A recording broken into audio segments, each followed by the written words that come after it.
Info news network पर खुश आमदीद नाजरीन। कभी आपने सोचा है कि पाकिस्तान और इंडिया के प्लेयर्स दोनों एक ही साथ एक ही टीम में खेलें?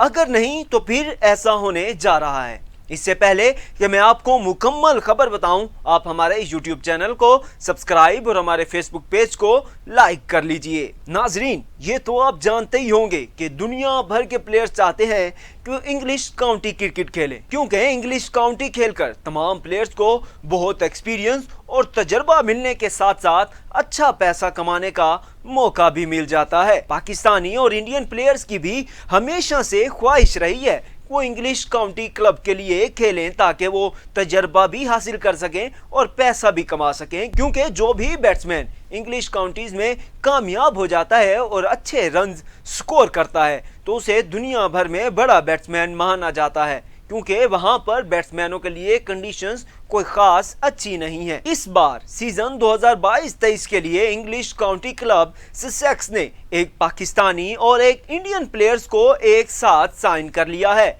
जो कि एक ही सीजन में एक ही साथ एक ही टीम को रिप्रेजेंट करेंगे। ससेक्स ने पाकिस्तान के wicket keeper batter Mohammad Rizwan को सीजन 2022-23 के लिए साइन किया है, जबकि इंडिया की जानिब से ससेक्स ने इंडिया के बेहतरीन बैटर चेतेश्वर पुजारा को साइन किया है। पाकिस्तानी शाहीन मोहम्मद रिजवान और इंडियन चेतेश्वर पुजारा दोनों ही इंग्लिश काउंटी चैंपियनशिप में आपको एक साथ खेलते हुए नजर आएंगे और एक्शन में दिखाई देंगे। जब से पाकिस्तान और इंडिया के दरमियान हालात खराब हुए हैं तो पहली बार होने जा रहा है कि दोनों रवायती हरीफों के खिलाड़ी एक साथ आपको एक्शन में नजर आएंगे। इससे पहले आपने मुख्तलिफ टूर्नामेंट में पाकिस्तानी और इंडियन प्लेयर्स को एक साथ खेलते देखा होगा, लेकिन टीमें मुखालिफ होंगी।